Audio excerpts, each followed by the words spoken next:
David Lee. Welcome to the show. Thank you very much, Rule. It's a pleasure to be here. Your book is called Is Your Boss Making You Sick? It's a provocative title for me. Why did you feel this book was needed in the world right now? I'd worked in corporate Australia for 30 or so years. I'd worked with a lot of people that I'd seen work under pressure. I'd seen through the GFC, the global financial crisis, the recession we had to have in Australia in the late 80s. I've been involved in sales, media and advertising, which are high-pressure jobs, lots of money, lots of competition. And I saw the way that people responded, and myself personally, to bosses. I think leadership is a behavior, not so much a title. And I've seen good bosses make teams thrive, and I've seen bad bosses literally make people sick. When I first started writing this book, I was writing it on just about work-life balance and how you can, if you work all the time you work, you should be able to enjoy your 8 hours of leisure and ideally sleep 7 to 8 hours a night. During the course of this, I was writing a lot of the content I was getting from my coaching clients, and my very best friend at the time was working for one of the biggest companies in the world, and I would hear her on calls, and it was just after the pandemic, and I would hear the pressure that her boss was putting on her, literally to the point where she got sick. So she had been diagnosed with breast cancer, but had missed all of the appointments because she wasn't even able to go based on the pressure that the boss was putting on her to bring in the money. And so watching her go through that journey and the strength that she showed by practicing all of the tenets that are in the book is what saw her own confidence return and her own self-agency or ownership return to her. And she was able to thrive and get better. And she's all very completely 100% cured and healed today. But I can see that people think a lot of bosses think that people are under their control, whereas really they're under your care. Unless it's a family business, a boss doesn't own anybody other than his job. He's responsible for his team or her team, and how he handles that responsibility is whether it makes him a good boss or her a bad boss. And so that's where I came up with the title. But I think the need for the book came from the fact that a lot of my clients were reporting fatigue and unwellness through how hard they were being pushed to work by their respective bosses. Leadership is about behavior, not the title. That's good. Thank you. Yes. You talk a lot about stress and burnout, especially in today's workplace. And I think this is from your book, if I'm not mistaken. And, many people feel pressure all the time without noticing the effect on their health. And they don't talk about feeling tired or burnout. And most of them seem successful on the outside, but in the reality, they struggle inside of them. So what are your thoughts on that? I guess it depends on what your definition of success is. I talk about the 8 masters of mastery, which are mental, physical, spiritual, social, financial, family, business, and romance. And I think an identity belief, how you view yourself, has to be spread evenly across those masts, so to speak. If you over-index in one of those and you lose that, let's just say everything you do is about your job and you lose your job, you're in serious mental trouble. If all you are is about your wife or your husband and they leave you, you're in serious mental and physical trouble because your whole life was tied up to that romance. If everything you think about is money and you go bankrupt or you lose that money, you're in a lot of trouble.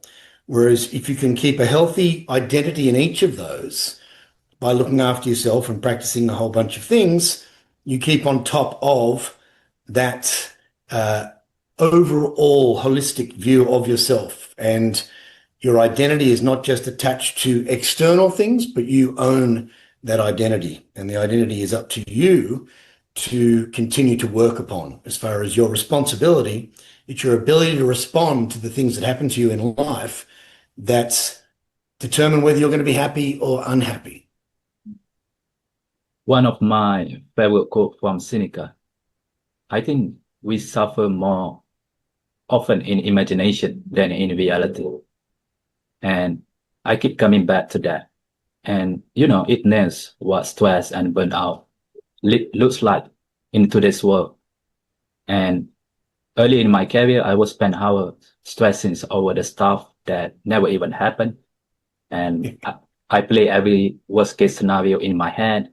And I was imagining every mistake I could possibly make.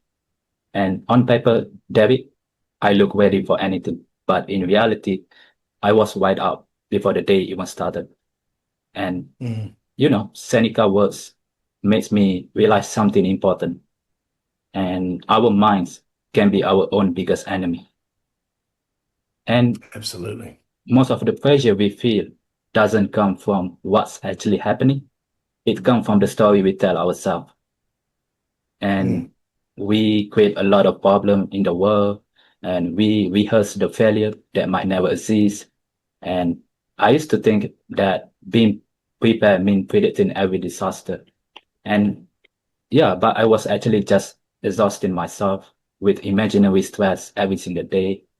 And over time, I learned that noticing this pattern is the first step to breaking that. And Definitely. once I stopped letting my brain run in wild, and I could actually focus on what really mattered. I could breathe. I could act with a clear head instead of being ruled by fear. And, afterwards, stress didn't totally vanish, but it got way more manageable. And I also realized that talking about it helps either. And I was sharing my mental load with my buddies, and they also have the same problem like mine. So we have time to exchange our opinion between each other. And when I accepted that, it felt like freedom. And I had room to think, create, and actually enjoy the moment. So yeah, David, Seneca was right. We suffer way more in imagination than in real life. We do. And I think you pretty much nailed it when you said about overthinking. I think people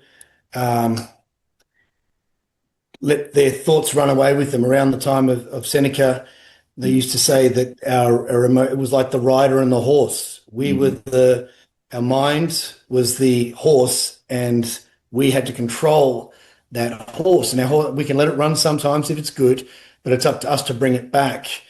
And as you say, if you talk to your buddies, that's great. But a lot of people don't, particularly, I think what COVID, and yes, it's been a while now, but there's still the hangover, so to speak, from COVID, where people have been isolated. We're the most sociable species on the planet. And we realize that not being able to socialize with people and confide in people, not everybody can afford a coach. Not everybody has a friend. I love the idea that you've quoted Seneca. I'm a big fan of the Stoics. And Plato said, thinking is the soul talking with itself. And we actually learned how to think on paper, no matter what generation you were born in, even the iPad generation or children born now with a phone in their hand. When they start school, they will still write their name at the top of the page, and they'll be asked to read and put their thoughts down on paper. They won't put it into a computer just yet. They will get there, but they will still learn to think and write on paper.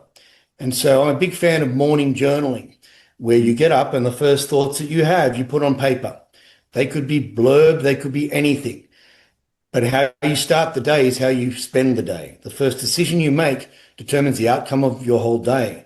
If you can get into the habit of morning journaling, where you write out your thoughts, you give them a little bit more perspective. So when Plato said thinking is the soul talking to itself, they say a problem shared is a problem halved. But if you haven't got anyone to share it with, or you can share it with the wrong person, then a problem shared can be a problem squared. So it's better to share that with your soul mate, which is your soul, rather than anybody else. And once you see that, I journal, and I have been for the last, since 1998.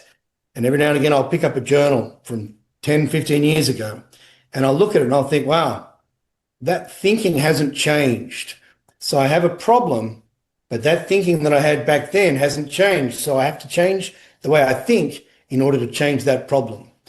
And I get a lot of insight into who I am by reading my own thoughts about myself. Because quite often, as you say, when we suffer more in imagination, we have to have that image of what's happening, and we see things that haven't really happened.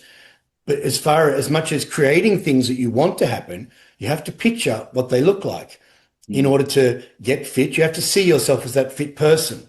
Even in the Bible, Jesus said, when you pray, pray as though you already have a thing. So thank God, or whoever you believe in, for what it is that you have. But having that image, the imagination of what it is that you want, you can see it. So when you don't want something, visualizing it and picturing it, it's still going to happen, because that's the way the brain follows the thoughts and the pictures that we put into our head. And so we've got to have almost like a filter up that says, nope, not going to have that. Nope, not going to have that. And it's almost like art's against, and self-defense is part of self-development and personal development and self-help. I'm so fascinated by isolation and loneliness. Do you think what is the difference between isolation and loneliness in the modern world? Well, I think there's a lot of difference, because you can spend time alone but not be lonely. And I think people do need to spend time alone. That first hour of the morning, or the early hours, if you can spend them in solitude and quiet, I wouldn't say isolation. Hitler wrote Mein Kampf in isolation. Bad people get put into jails and put into isolation, and they come up with even more evil thoughts and bad things to do. Isolation can be quite dangerous, in as much as you lose perspective on the way the world works. I live alone, but I'm not lonely. If I plan to do something and the plans get changed, then all of a sudden I have nothing to do or nothing planned, and so I might be lonely. To combat that, I have fallback plans, or plan Bs, so that I'm always productive. I don't like wasting time. One of the ADs of equilibrium is entertainment. So I spend an hour a day entertaining myself or being entertained. But I have plans that I like to spend time with other people. The fifth E of the ADs is engagement. And I love engaging with people. And the job that I do, I spend my time speaking with people, but it's still work, and I have to focus on that person. So when you've got good friends, you can bounce ideas off them. You can be encouraged by them and enjoy time, whereas isolation can actually almost stilt your growth or stunt your growth if all you do is spend your time on your own. I think that's not the reason we were put on the planet. I think whatever gifts we've been given, and we all know what they are, we're supposed to share those gifts. And the idea that Pablo Picasso said, your job in life is to discover your gift.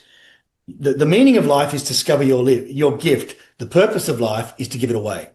And so once you find out what it is that you do that you're unique in, or what you're really, really good at, do it for someone else, or give it to somebody else, or help somebody else do or understand exactly the same thing. And that's where the gift of giving is, in receiving back, watching that person benefit and that person benefit from the gifts and graces you've been given, that you can then spread with the world. And I think that's where, when you're isolated, I don't think, when I say to people, look after yourself, you really have to look after yourself. It's not selfishness, it's self-preservation. But when you don't care about anybody else in the world, that's selfishness. If you choose to isolate, that's selfishness. If you find yourself isolated, we have this World Wide Web. We have these men's programs. I have an online men's program called BossFit. It's a very sociable opportunity for men to gather once a week and to communicate through the group whilst they do challenges and achieve things and discuss each other's challenges and wins. It's not all about just saying, oh, times are tough. It's also saying, I've had a good time as well, and sharing the wins as well. I want to talk about work-life balance. Uh, a lot of people treat work-life balance as just dividing time between work and personal life. And we face stress, phone notification, and unclear boundaries every single day. And sometimes traditional advice is the same for everyone. Like, for instance, leave work at 5 p.m. Don't bring work home, and etc., etc., etc. Many people feel guilty for putting themselves first. So why do you believe traditional advice about work-life balance often fails in real life? I think it's if you love what you do for a job, then work-life balance is a myth because you love working. If you don't love doing what you do for a job, then work-life balance is a myth because you don't love working. But it's along the lines of what you're saying about eating and drinking, Sharul. It's part of what makes us whole. We work to have money, and money gives us options and choices. If we didn't have to work, a lot of people wouldn't work. But work can give us purpose, and work can give us meaning. Work can give us social networks. If you work all the time you work, as I say, then you should get your job done. A lot of the political players in companies, the people who cause the trouble and start the worries and the political games within companies, are actually the ones doing the least work. They're working so hard on creating trouble because they're bored. And boredom is the devil's playground, as my mother used to say. Dorothy Parker says the cure for boredom is curiosity. There is no cure for curiosity. And being curious about the role that you have at work and getting things done is why I say you should work all the time you work, and you shouldn't have to work any longer. In Australia, we have the right to disconnect laws have now come in outside of working hours. That is rampant. I know people. I've actually been out with people who have taken phone calls and they missed the dinner, or they missed the party, or they missed their children's. What happened? It was my boss. They asked me a question that could have waited. Quite often people say, oh, my boss emails me at 11 o'clock at night. He was probably, or she was probably getting the idea off their mind. They didn't expect a response. But people treat us the way we allow them or teach them to treat us. And if that phone rings and you answer it and you keep answering it, that person's always going to expect you to answer that phone. I think we also have a fear that we're going to lose our job. And so some people are running, the cost of living has increased, and they're running so close to the borderline that if they lose that job, they're in serious trouble. And so they become a slave to the company. When I say slavery, old-fashioned ancient slavery, if the slaves weren't slaves, they wouldn't be alive. So slavery came with food and lodgings, and the exercise was what you did as a slave. When people put an end to slavery, a lot of slaves were in trouble because they couldn't get a job other than doing what it was they were versed in as a slave. So I think the problem for the work-life balance separation, and it's about compartmentalization. While I train, all I do is train, and I focus on the exercises that I'm doing. When I eat, I'm mindfully eating. I'm not reading a newspaper or watching television. I'm engaged in what I'm doing. What people really underestimate is the mind-body connection. As much as the world has evolved, we haven't evolved all that much. The reason we wake up of a morning is because of cortisol. Cortisol is the stress hormone. It's designed to get us up and get away from those tigers or dinosaurs that are chasing us. Well, they're not there anymore. So how do we create stress? We imagine it. We create it. We invent it with deadlines and times and missing buses and not planning properly. Whereas if you get up and you get a bit of sunlight in your eyes, that's dopamine. It's a reward and motivation hormone, but you have to be something to be motivated about, and you have to have something to be rewarded for, feeling good about it. You can eat well and have serotonin. It's the happiness hormone, but you have to have something to be happy about. And this is where I think having a good identity and a good self-esteem and belief in yourself gives you the opportunity to be able to balance your work. I mean, what I do for a job I love doing, but it doesn't define me. Outside of that, I'm just me. And I go and see my family and my friends, and I'm just me. I don't coach my friends. I don't train my friends. They might ask me for some advice. They won't take it anyway.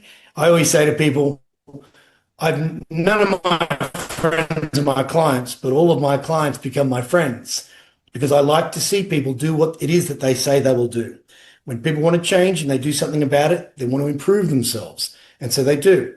Even in the workplace, being better at your job is learning more about the company, learning more about the industry, learning different skills that are going to help you go over and above.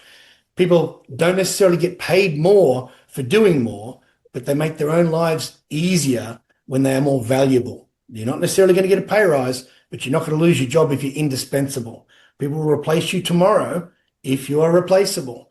So there are things you can bring to the workplace, which is a great attitude when you look after yourself physically and mentally and spiritually. Socially, you're going to be competent and you're going to be positive. People would like to have you around. Oscar Wilde said, some people bring joy wherever they go, others whenever they go. You want to be the person who, when you get into work, everyone goes, oh, here he is. Hey, how you doing? You're happy to see her around. When they go, oh, here he comes, then, that's not you making a good accountability for yourself in the workplace.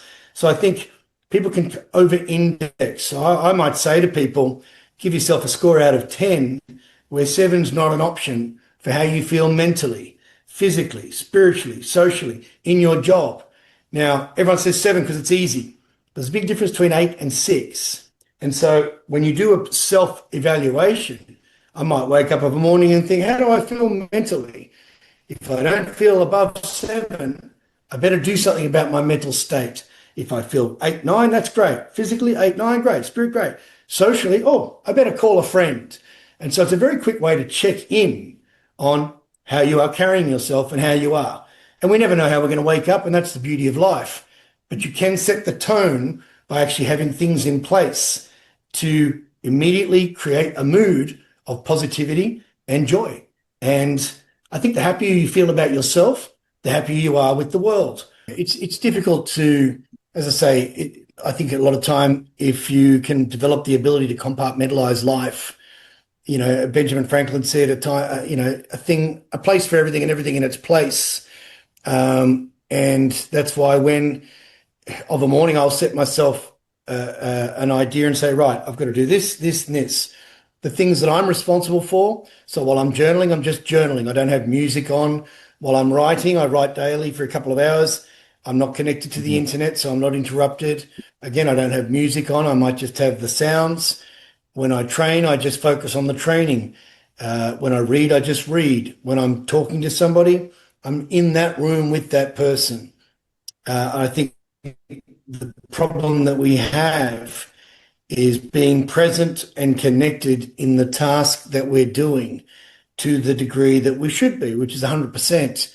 If you've got your mind over here and your thoughts are over there and you're listening to that conversation, we talk about ADD, attention deficit. There's too many things requiring our attention if we don't block them out. And, for this call, there's soundproof windows here. I've made sure that that's locked out and that's locked out. And all I'm doing is focusing on this moment. And I think problematically, Sharul, we have the human body can go 3 weeks without food. We can go 3 days without water. The brain can go 3 minutes without oxygen. And the now is measured as 3 seconds. A breath in and a breath out. That's now. And all we have is that moment, this moment rather. Everyone's heard of the Latin expression carpe diem, which means seize the day. Well, you've got all day to seize the day. There's a lesser known phrase, carpe punctum, which is seize the moment. And so the idea of living in the moment is seizing that moment. If today was the last day you lived on the planet, would you be happy with the way you lived your last day? And if the answer is no, then you better make tomorrow a better day. But when you look at that on a smaller scale and say, okay, how I just spent that last half an hour, that moment in time is gone forever. Am I happy with the way I spent it? And if the answer is no, how am I going to make the next half hour even better? So there's always room for constant, never-ending improvement, as Tony Robbins calls it, or can I? And so even Ernest Hemingway said, it's not about being better than your fellow man. It's about being better than who you were yesterday. And the people who knock the self-improvement industry, good luck to them. They're not your viewers. They're not your listeners. But self-improvement is about improving yourself. Self-development is about developing yourself. Self-help is about helping yourself. When I was a little boy, I remember reading a book, and there was a little mouse in a matchbox, and he had that was his bed. And on the wall, it said, God helps those who help themselves. Now, for me, that's the idea. You can ask God for this and you can ask God for that, but if you don't do anything about it, what good is it? You have to help yourself. I've got a 10-word phrase. There's only 2 letters in each of those 10 words. I read this years ago. If it is to be, it is up to me. Nobody's coming to do your homework. Nobody's coming to do your exercise. No one's coming to eat well for you. Nobody's going to do your job for you. You have to do it yourself. I've since changed that as time has gone along, because if's a bit iffy. And now it is as it is to be. It is up to me. And whatever that it is up to you to determine. People say, what's your why? And that's great. The whys are the windows to your goals. But what will that why, what will it give you? And when you work out what it is, and it is a feeling, it is a way of life, it is a self-satisfaction, it is a moment in time. And when you can get a handle on it and work towards it, you've identified it, you're very much in control of the way your days go and your moments go. And moment by moment becomes momentum. And I think that's what, you won't lose it. If you don't use it, you will lose it. Momentum keeps you going. And we are a force of energy. Emotion is energy in motion. And I think that's what we have to keep an eye on into a situation. Are we taking away from work with energy and enthusiasm? There's your destiny. So I think that's what it's a very good way to spend your time and your moments, and you'll get things done and be happy in the moment.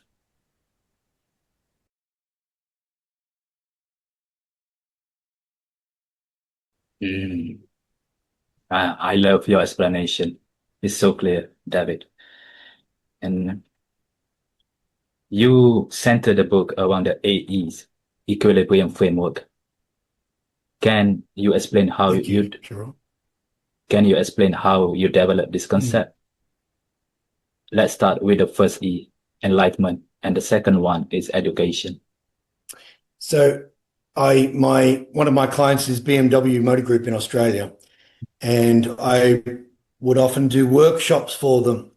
And the director of human resources said, can you give us a presentation on work-life balance, how we can do things outside of work?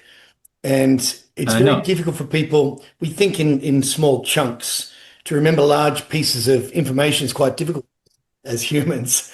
And so if you can break things down and make them easier to understand, you make them easier to remember.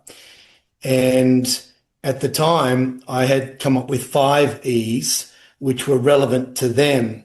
And then I liked the idea of the 8 E's, because we have 8 hours of leisure time, we have 8 hours of work time, and we have 8 hours of sleep. When I was a child and I used to hear you spend a third of your life sleeping, I was thinking, hey, is 8 hours, was an equilibrium enhancing behavior to a word, made it easier for me to remember and to pass on to readers. And so it just flowed throughout the sequence of the day. You can do the 8 E's sequentially or back and forth throughout the day, but the way I outlined the book is so that the first thing you do is something enlightening, as in prayer, meditation, earthing. You might go bushwalking, connecting with nature, whatever you feel enlightening, that's what you do. And the second is education. I think education is very, very, very important. If you wake up today as smart as you were yesterday, that's going to stunt your growth. When I was about 8 years of age, I said to my father, Dad, when do you die? I was asking a childish question. He said, you die the day you stop learning. And I thought, wow, I better keep learning then. And so that's why I've remained a lifelong learner. But I think it's really important to do at least 15 minutes of reading a day in an area that you're either interested in, but you're not knowledgeable in. And it's been proven, neuroscience has shown that of the top 8 things that keep people alive the longest, learn in the top 3 is spending 15 minutes a day learning things you don't know anything about. So education is the second most important. Number 3 is exercise. You have to move your body. You use it or lose it. All the people that I know that are walking around sprightly, elderly, and looking great, they just never stopped. The ones who are crippled, they just never started. And I think that's the trick. You just got to keep moving every single day. And then the 4th is eating, where you're eating something nourishing. Now, it doesn't matter what time of the day you eat. Breakfast is breaking a fast. You can have your first meal at 2 o'clock in the afternoon if you choose to. And there are so many different meal methods and ways of eating that you can follow whatever works. Food you can't eat. I think once you've done that first part, that's before you even leave the house. And you can do all 4 of those in the first hour or 2 if you choose. The second 4 E's of equilibrium are what you do once you get out in the real world. You're engaging with people, that's the 5th. You're encouraging people, that's the 6th. You're getting entertainment, that's the 7th. And embodiment is where you bring it all together, and that's what makes you who you are and gives you that self-esteem. The best sleeping tablet is a clear conscience. And I think if you have done the best you can do every single day with all the gifts and graces you've been given, you should be able to sleep well at night. The things that keep us up at night are generally the things we didn't do or the things we think that we don't have. And when you think of what you don't have, what you do have and what you have done disappears. When you think about what you do have and what you have done, what you don't have and what you haven't done disappear as well. And, I say exercise and eating, for me, are pretty much the foundation of life. And they are not extra or lifestyle upgraded. Yes. They are the baseline in our life. And everything else sits on top of that, including focus, energy, and motivation. If these 2 are off, nothing's really work the way they should. And they affect how we feel, how we think, and how we show up every single day. And when you move your body regularly, and I think the brain fog clears. And the effect of that, the blood flow goes up, which wake up your brain, and the stress hormone drop, and which making it easier to think clearly. And even simple movement like walking to the park can reset your nervous system. And yeah, you don't need instant workout to feel better. You don't need to go to the gym every single day, and just walk, man. Because I think walking calm anxiety and brings you back into your body. And when we don't move, everything starts to feel heavier, Definitely. slower, and harder than it should.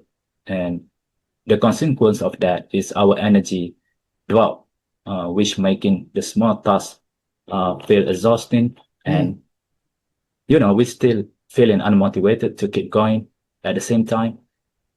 And,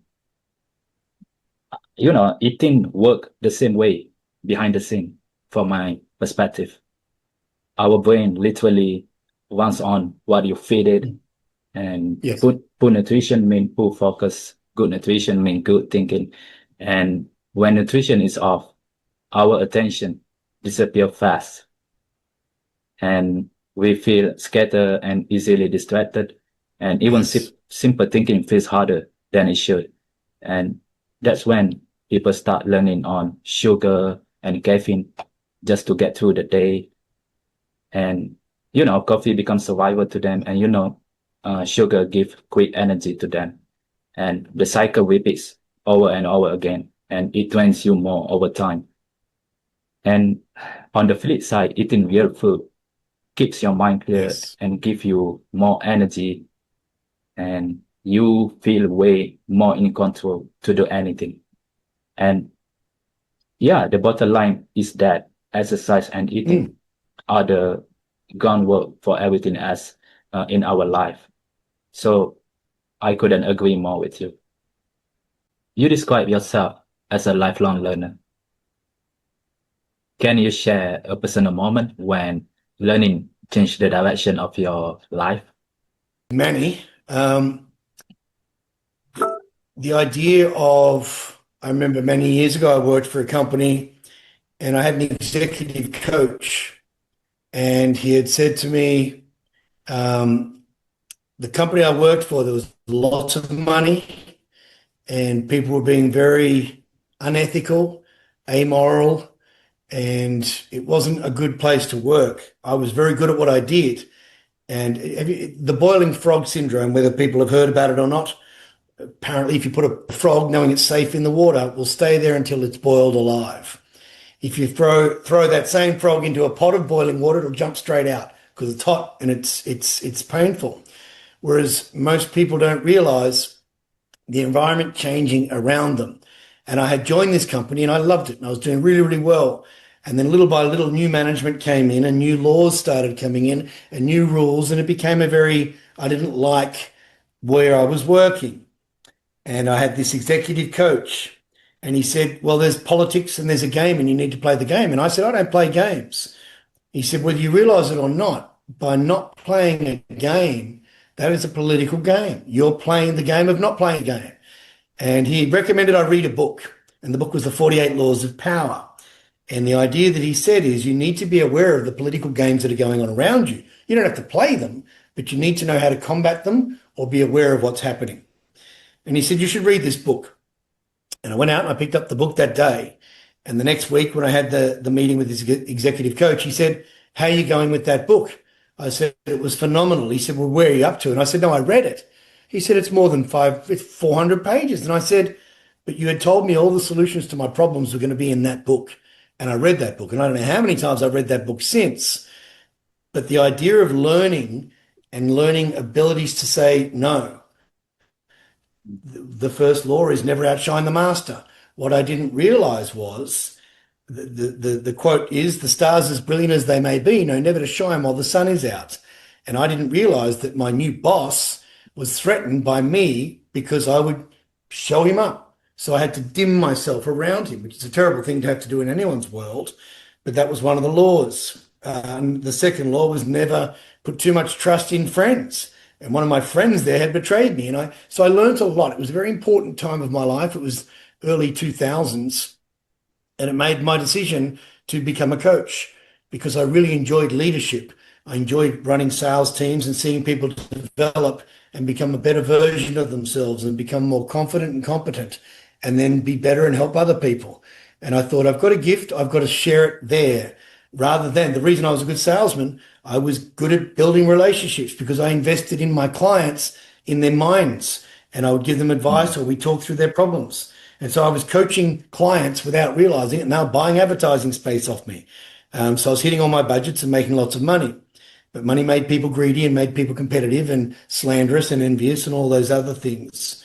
So that was a really big turning point in my life. My children were quite young. They were about 1 and 2 at the time. So I started a business, my own business, with a lot of risk, but I had enough belief in myself that by doing the right thing by other people, Zig Ziglar said, if you help everybody you meet in life get what they want in life, you'll get what you want in life. And it's not about the money, unless, money, you can help people. There's nothing wrong with that. Everyone thinks that in the Bible it says money is the root of all evil. It doesn't. It says the love of money is the root of all evil. Money gives you choices, gives you options. You can, there's a lot more you can do with money than not having it. It says nothing wrong with that if you use it in the right way. So that was a big learning point for me. And then just to me, every day I read something that I don't know. So education's become part of who I am. And to teach is to learn twice. And it's quite curious that of a morning or any time I will meet somebody and they'll tell me a problem. And what I have read that morning is the solution to their problems. It's uncanny how often that happens. And I've got, so many bookshelves around the place, and I'll pick up a random book. That's my first, I read 15 minutes and it'll be a random book, and then I'll put it back on the bookshelf and out I'll go. And that person will say, you know what happened to me? And I'll say, oh, you know the story of the white wolf and the black wolf? And they go, no. And I'll tell the story and there'll be their answer. And it's funny how the world works in that way. But no, I think learning is one of those things that it's like everything. You can't eat for one day and that's it. You've got to eat again tomorrow. And the right foods. You mentioned earlier on about food being the fuel and the sustenance. 150 years ago, before all this processed food was around, there were not gyms 200 years Mm, ago. People just moved and mm, lifted things and did things and they ate well. Processed foods, over processed foods give you over processed thinking. Anxiety is pretty much a hangover is anxiety. It's because you drank too much alcohol, you depleted all the vitamins and nutrients in your body. Now you're lacking and you feel insecure and anxious. Whereas if you eat nutritious food, whatever protein you don't eat or your body doesn't use, it gets excreted. Whatever carbohydrates or fat your body doesn't use, it stores as fat, both of them. So you can always over-index on protein. Protein comes from the Greek word protos, which means of first importance. Protein's not just for building muscle, it's your immunity, it's your bones, it's your brain, all those things that I have learned through continuous education. I always believe that learning is what keeps life moving.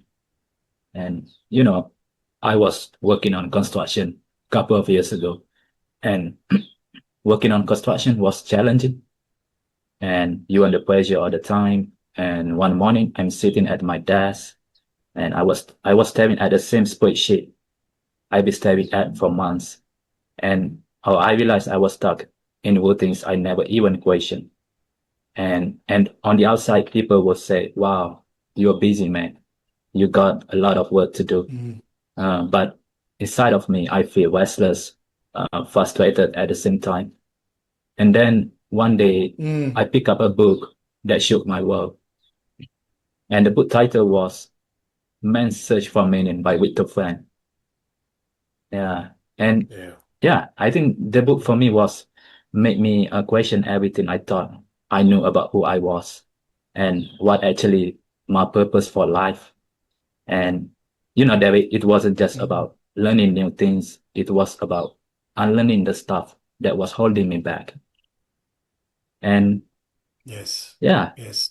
and afterwards, I started I reading the think that book. book, I think that book should be compulsory reading in schools.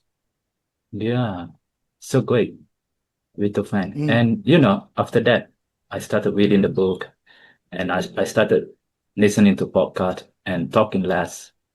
And I started investing in my skills and my character. And the biggest thing, I had to chill about the outcomes. And sometimes I understood that being a student is a choice that you never graduate from. And, yes.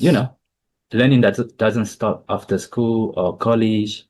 And choosing to stay curious is a lifelong commitment from my perspective. Mm, And I good on discovered you. I that think you're right. curiosity is a muscle you have to train. And from that day, I started seeking discomfort on purpose. And I showed up even when I didn't feel ready. And for me, every day became an experiment. And every conversation is a chance to learn something new. So that's why the reason I started doing the podcast. And slowly, David life didn't feel like a script written by someone else. It felt like something. It felt like something I was co-writing. Yeah, and I think that's the power of choosing to stay as a learner in our life. What have been some of the biggest obstacle you face on your own journey? I think everybody has self-doubt. Everybody has, not everybody, but I mean, for mine, unscrupulous people. I have had trust. I'm a very trusting person. And I think that, that's great. I trust before what's the word? I've been betrayed a few times, uh, only because I've trusted people. And during COVID, I had bought a gym. I bought into a gym franchise and lost half my wealth. It was a scam. And so there was a big learning in that. It was a big obstacle. I think where I'm well placed to do what I do is that Marcus Aurelius said, adversity reveals a man to himself.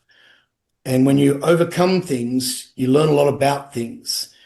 And, in the last 5, 6 years, I had, my father died. I had that. I had a back operation, my lower back. I had a neck operation, my upper neck. I had the business scam with half of my wealth gone. Some terrible things have happened, and they hit you. But it's the ability to get back up again and say, okay, what's next?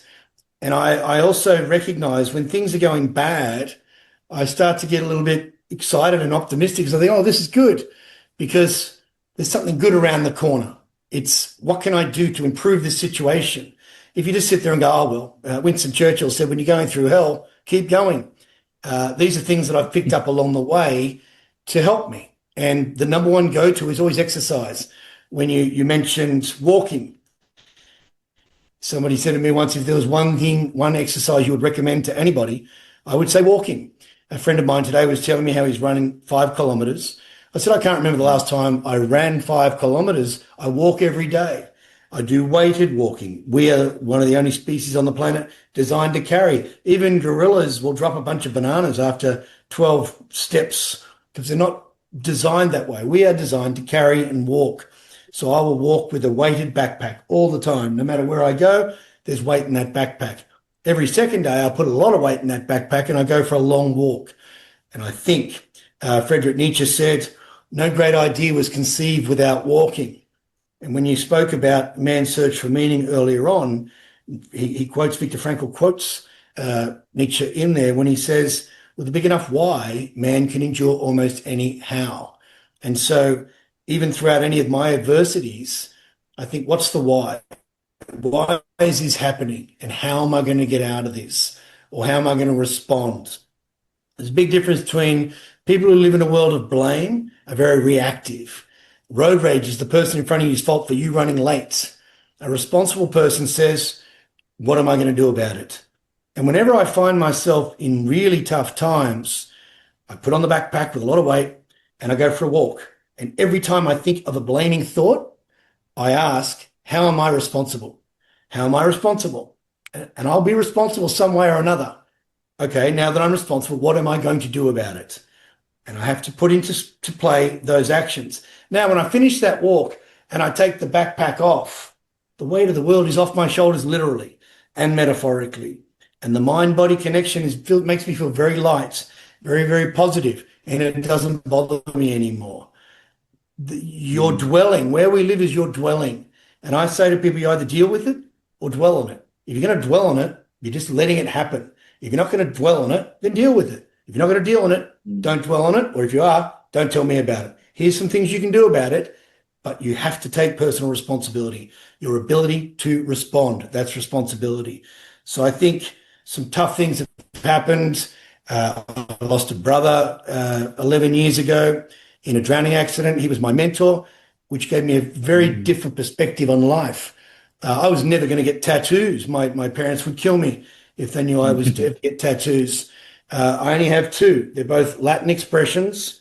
That one is memento mori, which is remember you must die. We're all going to die. People live as they're going to live forever. People carry on like they have forever. It's not that we have a short time, Seneca said, to live, but that we squander a great deal of it. And so people who sit around wasting time, it's like, we're not going to live forever. As I say, they say the definition of hell is that on the day that you die, you meet yourself as you could have become as you are now. So if you know you have potential to have things done and get things done, and you have big dreams and things you want to do with your life, if you woke up dead tomorrow, you'd be pretty upset. Mark Twain said, in 20 years from now, you'll regret the things you didn't do, not the things you did do. There's a big difference. My overall epiphany for last year was uncommunicated expectations become premeditated resentments. And it's one thing to regret what you haven't done, but resentment is a whole nother feeling. And there's nothing worse than resenting yourself for what other people haven't done or for what you haven't done because you didn't communicate your expectations up front. And when people say, oh, you never told me that. So, well, I should have. In most job places, they have KPIs, key performance indicators. I think there should be KPEs, key performance expectations. An indicator is Mm, something, I've got an indicator on my car. I might have the indicator on and I get to a no right turn. I've indicated I've turned right. I can't. I have to turn left. If I have an expectation to turn right and I can't turn right, then what's my next expectation? I have to communicate that upfront. And when you set your goals, they're your expectations, they're your intentions, they're your resolutions. They're not wishes, they're not hopes, they could be dreams, but a dream without a deadline is just daydreaming. It's the idea that you have a destiny in place, that there's a reality about it, that is achievable, but you put action steps in place and then you make them happen. That to me is the idea of self-ownership, self-propriety, and agency. Nobody owns you. Nobody can take anything away from you. In that Viktor Frankl, that same book says that what the three traits that survivors had in common, they had goals for the future. When they got out of here, they had things they were going to do. They had optimism. They had rich inner lives. They already liked who they were. So the three things, the optimism, they had goals for the future, and they had a rich inner life and self-esteem. And the people who every Christmas would die because they thought they'd get home by Christmas, that was a hope. So I think the idea is it's not just hopes, it's plans. And with a plan, there has to be stages and steps. Done that, done that, done that, done that. And if you haven't, it's like, okay, where am I in the plan? And get on with it. And, don't rush things, do things intentionally, but not urgently, because that's when you don't do them correctly. Take your time. Slowly, slowly catch the monkey, the expression goes. But little by little, a little becomes a lot, good, bad, or otherwise. how do you stay motivated, especially on the days when you don't feel at your best? When I talk about you create the feeling. So I have a morning routine, which at one stage was very difficult. Everything that's micro habits for me were at one stage macro habits. So very difficult to do. But it's like this morning it was bucketing down with rain in Sydney and I put sunscreen on. Now, I went up on the roof earlier on to hang out some clothes. The sun was beaming down. I was fine. I had sunscreen on. Journaling is sunscreen for the mind. Exercise is sunscreen for the heart. Nutrition is sunscreen for the body. It's prevention rather than cure. So I don't wait to have a just in case motivation. I do it instead.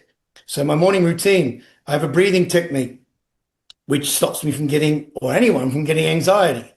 But I don't wait till I get anxiety to do it. When I do it, I don't get anxiety. Exercise, you're burning stress chemicals. When anyone says to me, oh, things are going terribly, have you been journaling? No. What did you have for dinner last night? Pizza. Did you drink alcohol? Yes. When did you exercise? A week or two ago. Have you seen your parents lately? No. Caught up with any friends? Just to smoke cigarettes and drink alcohol. It's, okay. It's not rocket science.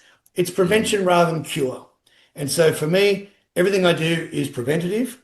So as soon as I get up in the morning, I have a cold shower, 3-minute cold shower. I've already primed a really energetic song. So I'm already putting myself, dopamine gets flushed. They say that if you take a line of cocaine or the drug cocaine, your dopamine goes 10x levels for 25 to 30 minutes, depending on the quality of the cocaine. You have a cold shower, your dopamine levels go 10x levels for 4 to 6 hours, and then they come back down to baseline. Drugs, not only do they boost your dopamine, but they then take you below baseline. And then your brain stops producing these natural hormones because they've been synthetically produced through drugs. Cold showers, automatically there. So the first thing I do when I get up in the morning, I have a big glass of fresh filtered water with a pinch of Himalayan rock salt, some creatine, which is good for my brain and my energy, apple cider vinegar, which also helps my metabolism, the pinch of Himalayan rock salt, mix it up, drink. That's going to start the hydrochloric acid, which is what helps us digest. Then I'll have the cold shower, then I have a coffee, and then I journal. So I've already thought how I'm thinking. On the odd occasion, I get up and I go, wow, don't you dare speak to me like that. Straight in the shower. And then I'll get out and I think, I don't even remember what I was thinking. because I've shocked myself into the system. It's deliberate cold exposure, it's deliberate stress, but it's eustress, which is good stress. Stress that is prolonged and goes on for too long is chronic stress, and that's what makes us unwell, what makes us sick. When you do these things, as I say, they're prevention, they also give you a bit of a skip in your step because you know no one's doing this. No one's having cold showers. No one's reading for 15 minutes. No one's going to go and jump in the ocean and exercise and lift weights. No one else is doing this. So I feel better. There's a thing I say to people. Only 1% of the population get this life and they know how to work it out. Of that 1%, 99% of them don't do it. So to know and not to do is really not to know. And if I know that sunscreen's going to stop me getting skin cancer and I don't put it on, what a twit. If I know that exercise is going to help me live to 100 and keep me in good shape and I don't do it, what a twit. I've got no one to blame but myself. But we'll blame the media, we'll blame Apple, we'll blame Facebook, all these, oh, they're setting it up so that we're addicted. No one can get you to addiction is your ability or your inability to be present, to be happy in the peaceful moment. When we talk about your why, if you don't have a purpose, then anything that comes along is your why or your purpose. Whereas if you know exactly where you're going, Plato said, to the one who doesn't know which port he's sailing, no wind is favorable. So I know where I'm going. If that wind's coming from here, no thanks, wind. I'm not, no, that's not it, thanks. Hey, do you want to go for a beer? No, thank you, not today. If it's not where I want to go, that's it. So throughout the course of your day, you should be asking yourself, is what I'm about to do going to move me towards or away from my goal? When I talk about visualization, you have to see yourself as the person. Goal setting is not about the goal. It's about who you become on the path to getting the goal. And once you get that goal, you've already seen it. You have to see who you are. And then it's like, okay, if I wanted to be 88 kilos, would an 88 kilo man eat what I'm about to eat? Would an 88 kilo man do what I'm about to do? If the answer is no, don't do it. If the answer is yes, do it. There are a lot of things that we're doing that are great. So continue doing those. There are things you know you shouldn't be doing. So stop doing them. There are things you know you should be doing. So start doing them. Start, stop, continue. Through really simple words to get them done. But as far as if all of a sudden something happened that I thought, oh, I don't feel good about that. And generally it's my response or my perception. And there's a big difference between perspective and perception. Perspective is immediate. Perception is time-based. So perspective might be, oh, there's a Christmas tree over there. Is it Christmas? Perception would be, well, no, it's the 19th of January. It can't be. Not to date the podcast, but the idea being time gives you perspective. Perspective. Perception is immediate, rather. I've got those around the wrong way. I think it is late in the day here in Australia. And I've been up since 3 o'clock, not by choice. But the idea being that if you've got a plan and things in place, you shouldn't need to lift your spirits. In any case, if ever I do, breathing will calm me down. Underbreathing is overthinking, and overbreathing can get you a little bit too anxious if you don't do it properly. But the easiest thing in the world is movement. And I think if I feel terribly, the day I did learn that my brother had died, I went for a big long run. I had a big long cry and came back and I felt a little bit better, but nowhere near as bad as I would have thought if I sat there drinking and smoking and carrying on to numb the pain. And I think all these things that we do from an escapist perspective, I think I told you about the neck operation that I had, and they took 3 discs out, put titanium plates in, everything's great, it's all good, back on track. That was September. But while I was in hospital, every 4 hours, they'd wake me up, give me lots of painkillers, and I'd eat something and I'd go back to sleep. And I did that for 3 days. The only thing I could do was scroll. I'm not really on social media. I post, but I don't really watch it.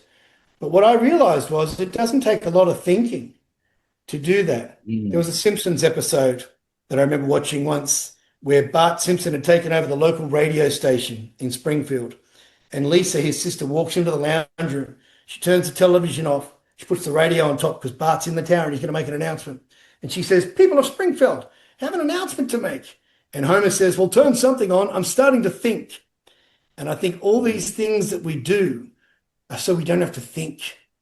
And Blaise Pascal said he believes most of the problems in the world are man's inability to sit alone for 30 minutes in a quiet room and think.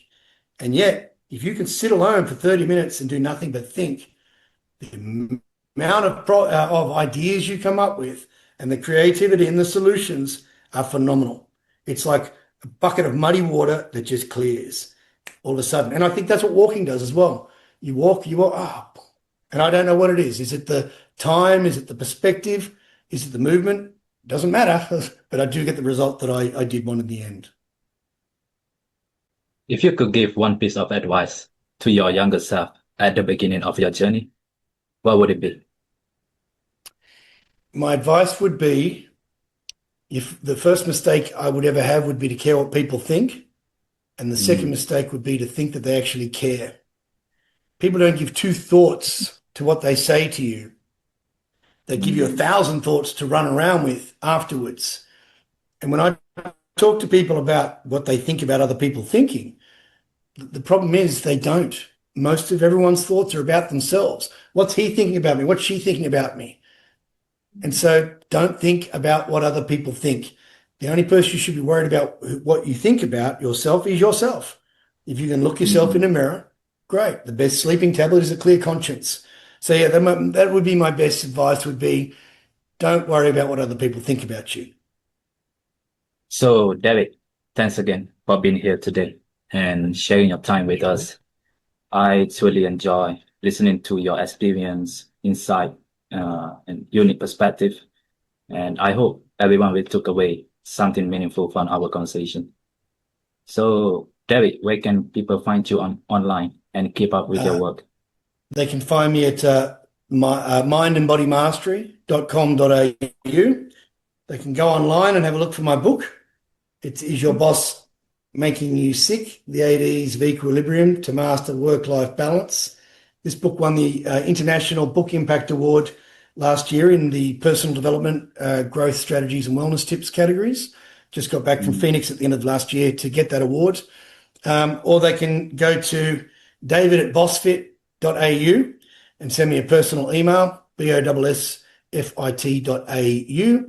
and I'll respond in person to those with any questions that you have. My Instagram is David007Lee. I started that when I was young, thinking I was James Bond. But again, it's all about being prepared and having the swagger that you walk into a room and you feel good about yourself. I also encourage our listeners to explore David's resources, and I make sure to include the links to his social media and platforms in the show notes.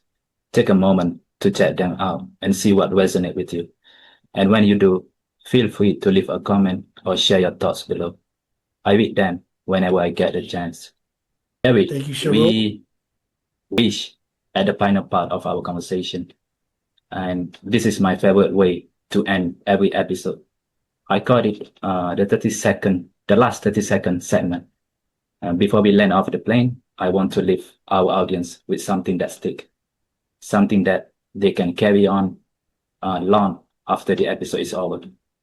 You think about those people listening right now, and some may be standing at a turning point in their life, some may be searching for clarity or direction, and some may have been told that their time has passed, and others might be feeling overwhelmed, uncertain, or fighting better that we can't see. And now imagine you speaking directly into their hearts and minds. Maybe you can offer them one insight or one action they could take right now. So, David, I hand it back to you one final Thank you, time. Cheryl. If you had 30 seconds to inspire or motivate someone, what would That'll be be a your challenge final for me. message you share with them? Thank you. It'll be a challenge for me, but I would have to say that today is the first day of the rest of your life. With every Mm, rising of the sun, consider your life has just begun. Uh, but never ever take a long-term solution to a short-term problem because it always works mm, out. And every day that passes is another chance for you to turn it all around.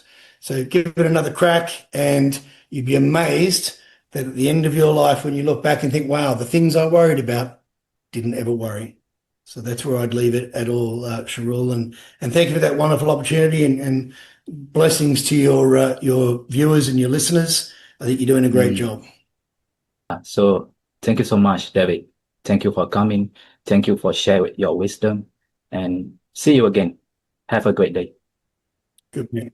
Thank you, Cheryl. You too. God bless. Yeah.